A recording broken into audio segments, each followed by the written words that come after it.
विमा योजनेमधून शेतकऱ्यांना भरपाई मंजूर केली आहे। पात्र विमा लाभार्थ्यांना भरपाई मंजूर केली आहे।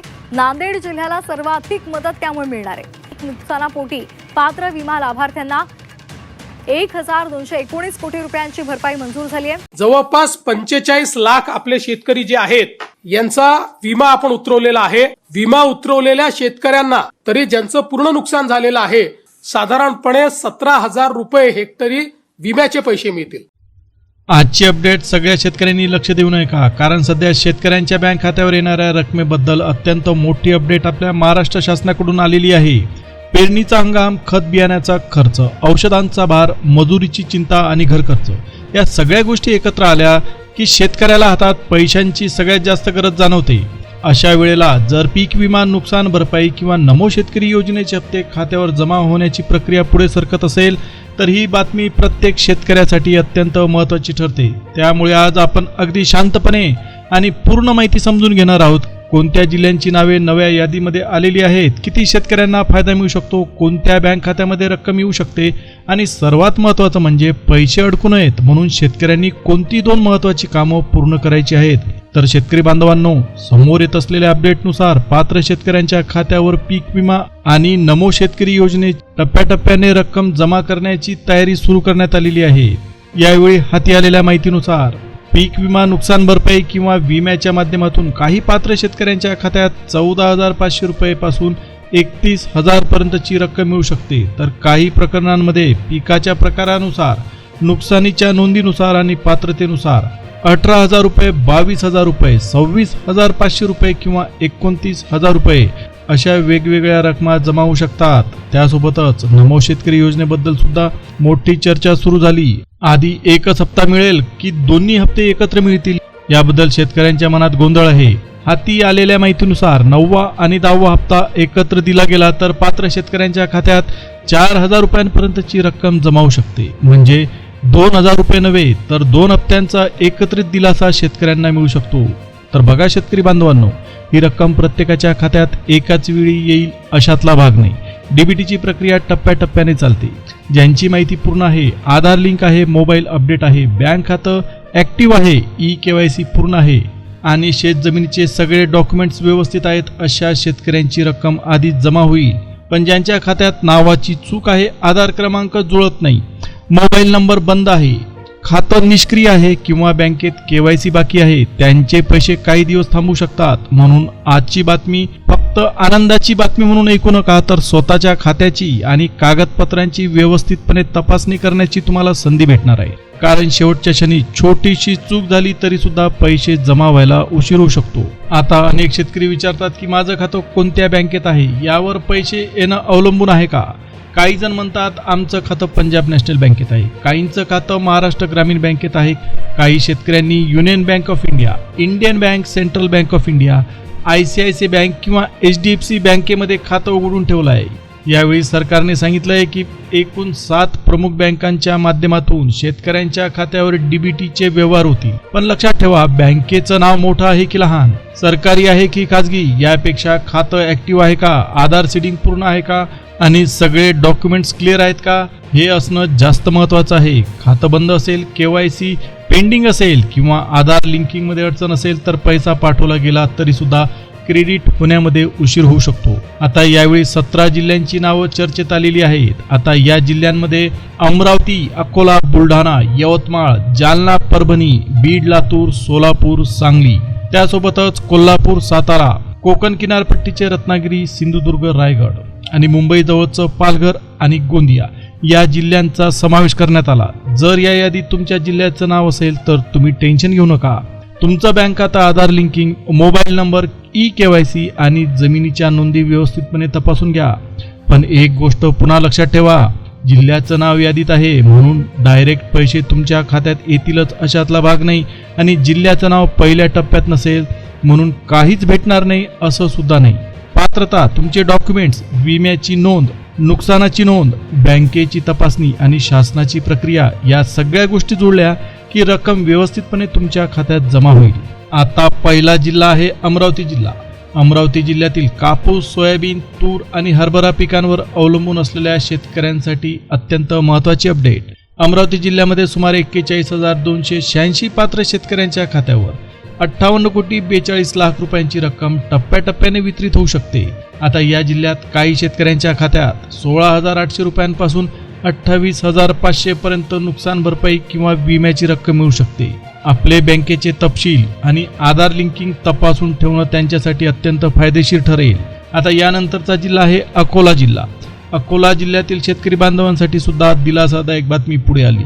अकोला जिल्ह्यामधील 31,740 शेतकऱ्यांच्या खात्यावर जवळपास 44,19,00,000 रुपयांची रक्कम डीबीटीच्या माध्यमातून जमा करण्यात येईल. अकोला जिल्ह्यात सोयाबीन, कापूस आणि डाळींच्या पिकांमध्ये नुकसान झालेल्या शेतकऱ्यांना याचा फायदा मिळू शकतो. काहींना 15,900 रुपये मिळतील, काहींना 21,600 रुपये, तर काहींच्या खात्यावर 25,000 रुपयांपर्यंतची रक्कम जमा होऊ शकते. पण पुन्हा एकदा सांगतो, ज्यांची KYC बाकी आहे त्यांनी वेळ वाया न घालवता ती पूर्ण करून घ्यावी. त्यानंतरचा आपला जिल्हा आहे विदर्भातला बुलढाणा जिल्हा. बुलढाणा जिल्ह्यातील शेतकरी बांधवांना देखील पेरणीपूर्व खर्चासाठी या रकमेचा मोठा फायदा होईल.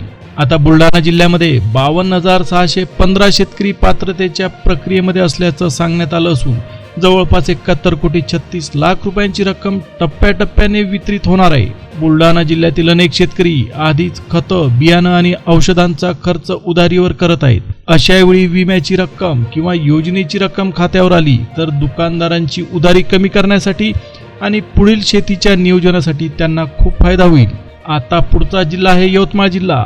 आता यवतमाळ जिल्हा कापूस उत्पादक पट्ट्यातील महत्त्वाचा जिल्हा असल्यामुळे या जिल्ह्यातील सगळ्या पात्र शेतकऱ्यांचं या प्रक्रियेकडे लक्ष लागलेलं आहे. यवतमाळ जिल्ह्यातील जवळपास 64,902 शेतकऱ्यांसाठी अंदाजे 88,57,00,000 रुपयांची रक्कम वितरित करण्याचे आदेश आपल्या महाराष्ट्र सरकारने दिले. काही शेतकऱ्यांच्या खात्यावर 19,000 रुपये येतील, तर काहींना 31,000 पर्यंतची रक्कम मिळू शकते. पण बँक खातं आणि आधार तपशील जुळणं अत्यंत गरजेचं आहे. त्यामुळे ज्यांच्या खात्यात मागच्या वेळी रक्कम अडकली होती त्यांनी यावेळी खास करून बँकेत जाऊन डीबीटीचं स्टेटस तपासून घ्यावं. पुढचा जिल्हा आहे जालना जिल्हा. आता जालना जिल्ह्यातील शेतकऱ्यांसाठी अत्यंत आनंदाची बातमी पुढे आली. या जिल्ह्यातील 42,918 शेतकऱ्यांच्या खात्यावर जवळपास 63,28,00,000 रुपये जमा करण्याचे आदेश आपल्या महाराष्ट्र सरकारने दिले. जालना जिल्ह्यातील अनेक शेतकरी कापूस, बाजरी, तूर आणि भाजीपाला पिकांवर अवलंबून असतात. अशा वेळी जर विमा किंवा नुकसान भरपाईची रक्कम खात्यावर आली तर पेरणीसाठी घेतलेली उधारी, घरातील तातडीचा खर्च आणि पुढील शेतीचं व्यवस्थापन त्यांना योग्य पद्धतीने करता येईल. पण जालना जिल्ह्यातील शेतकऱ्यांनी त्यांचा आधार क्रमांक हा मोबाईल सोबत लिंक आहे का, त्यांचं बँक खातं ऍक्टिव्ह आहे का, हे एकदा नक्की तपासून घ्यावं. आता शेतकरी बांधवांनो, पुढचा जिल्हा आहे लातूर जिल्हा. लातूर जिल्ह्यातील सुमारे 58,124 शेतकऱ्यांसाठी 82,45,00,000 रुपयांची रक्कम वाटपाचे आदेश आपल्या सरकारने दिलेत. आता या जिल्ह्यात सोयाबीन, तूर, हरभरा आणि इतर पिकांच्या नुकसानीच्या संदर्भात शेतकऱ्यांना मदत मिळू शकते. काही शेतकऱ्यांना 18,000 रुपये मिळतील, तर काही शेतकऱ्यांच्या खात्यात 30,000 रुपयांपर्यंतची रक्कम जमा होऊ शकते. आता पुढचा जिल्हा आहे सोलापूर जिल्हा. सोलापूर जिल्ह्यातील काही भागात दुष्काळी परिस्थिती, काही भागात पाणी टंचाई आणि काही भागात पिकांचं नुकसान अशा प्रकारच्या अडचणी असतात. आता सोलापूर जिल्ह्यामध्ये 46,830 शेतकऱ्यांसाठी 66,92,00,000 रुपयांची रक्कम वितरित करण्याचा विचार आपले सरकार करते. आता या जिल्ह्यातील शेतकऱ्यांना खाते तपासण्याचे आदेश देण्यात आलेले आहेत, कारण अनेक वेळा सहकारी बँक, ग्रामीण बँक आणि राष्ट्रीयकृत बँक यांच्यातील तपशील जोडण्यात अडचणी येतात. आता त्यानंतरचे जिल्हे आहेत पालघर आणि गोंदिया जिल्हे. आता पालघर जिल्ह्यातील आदिवासी आणि डोंगराळ भागातील शेतकरी अनेकदा कागदपत्र, ऑनलाईन नोंदणी आणि बँकेच्या प्रक्रियेमध्ये मागे राहतात. त्यामुळे पालघर जिल्ह्यात सुमारे 20,118 शेतकऱ्यांसाठी 26,43,00,000 रुपयांची रक्कम वितरित करण्याचे आदेश आपल्या सरकारने दिले. तरी प्रत्येक पात्र शेतकऱ्याने CSC केंद्र किंवा कृषी कार्यालयात जाऊन त्यांची माहिती एकदा तपासून घ्यावी. गोंदिया जिल्ह्यातील जवळपास 24,735 शेतकऱ्यांसाठी 32,69,00,000 रुपये वितरित करण्यात येणार आहेत. आता या जिल्ह्यातील भात उत्पादक शेतकऱ्यांसाठी ही रक्कम नक्कीच महत्त्वाची ठरू शकते. आता नमो शेतकरी योजनेबद्दल आपण बोलूया. अनेक शेतकरी विचारत आहेत की हप्ता आज येणार का, उद्या येणार की पुढील काही दिवसात येणार. आता हप्त्याची तयारी पुढे सरकत असून पात्र शेतकऱ्यांच्या खात्यावर 9वा आणि 10वा हप्ता एकत्र येण्याची शक्यता व्यक्त केली जात आहे. जर 2 हप्ते एकत्र जमा झाले तर शेतकऱ्यांना 4,000 रुपयांपर्यंतचा मोठा दिलासा मिळू शकतो. पण यासाठी खातं व्यवस्थित असणं सुद्धा गरजेचं आहे. तुमची KYC तुम्ही पूर्ण करा. आधार लिंकिंग योग्य आहे का एकदा नक्की तपासा. हप्ता उशिरा आला म्हणून काही शेतकरी नाराज आहेत, पण प्रक्रिया पूर्ण झाली की DBTच्या माध्यमातून रक्कम थेट तुमच्या खात्यामध्ये सरकते. त्यामुळे शेतकऱ्यांनी घाईघाईने चुकीच्या लिंकवर क्लिक करू नये किंवा कोणालाही OTP सांगू नये. आता सर्वात महत्त्वाची 2 कामं नीट समजून घ्या. पहिलं काम म्हणजे KYC पूर्ण करणं. तुमच्या गावात CSC केंद्र असेल तर तिथे जा. गावात नसेल तर जवळच्या बाजारपेठेत, तालुक्याच्या ठिकाणी किंवा सेवा केंद्रात जाऊन तुमची KYC पूर्ण करून घ्या. दुसरं काम म्हणजे तुमचं आधार कार्ड, मोबाईल नंबर आणि बँक खातं लिंक आहे का हे एकदा नक्की तपासा. बँकेत जाऊन खातं सक्रिय आहे का, DBT ॲक्टिव्ह आहे का, आधार सीडिंग झालेलं आहे का आणि नावामध्ये काही फरक आहे का हे एकदा नक्की तपासून बघा. ही 2 कामं जर तुमची पूर्ण असतील तर 100% रक्कम तुमच्या खात्यात जमा होईल. पण ही जर 2 कामं अपूर्ण असतील तर पीक विमा नुकसान भरपाई किंवा योजनेचा हप्ता खात्यावर यायला उशीर लागू शकतो. शेतकरी बांधवांनो, आजच तुमचं बँक खातं तपासा, पासबुक अपडेट करा, मोबाईलवर आलेले अधिकृत मेसेज तुम्ही वाचा, KYC पूर्ण आहे का बघा, आधार बँकेशी लिंक आहे का तपासून घ्या. आता 17 जिल्ह्यांमध्ये टप्प्याटप्प्याने पैसे जमा व्हायला सुरुवात झालेली आहे. अनेक शेतकऱ्यांना 15,000 रुपयांपासून ते 31,000 रुपयांपर्यंतचा फायदा होणार आहे. पीक विमा किंवा नुकसान भरपाईची रक्कम डायरेक्ट त्यांच्या खात्यात येऊन जमा होणार आहे. आणि नमो शेतकरी योजनेचे 2 हप्ते म्हणजे 9वा हप्ता आणि 10वा हप्ता सुद्धा पीक विम्याच्या रकमेसोबत त्यांच्या खात्यामध्ये जमा होईल. अशा पद्धतीने 4,000 रुपये योजनेचे त्यांना नक्कीच भेटतील. शेतकरी बांधवांनो, ही होती अत्यंत महत्त्वाची अपडेट. व्हिडिओ आवडला असेल तर लाईक करा, इतर शेतकरी बांधवांपर्यंत व्हिडिओ शेअर करा. जर चॅनलवर पहिल्यांदा व्हिजिट केली असेल तर चॅनलला पटकन सबस्क्राईब करा, नोटिफिकेशन बेल ऑलवर सेट करा.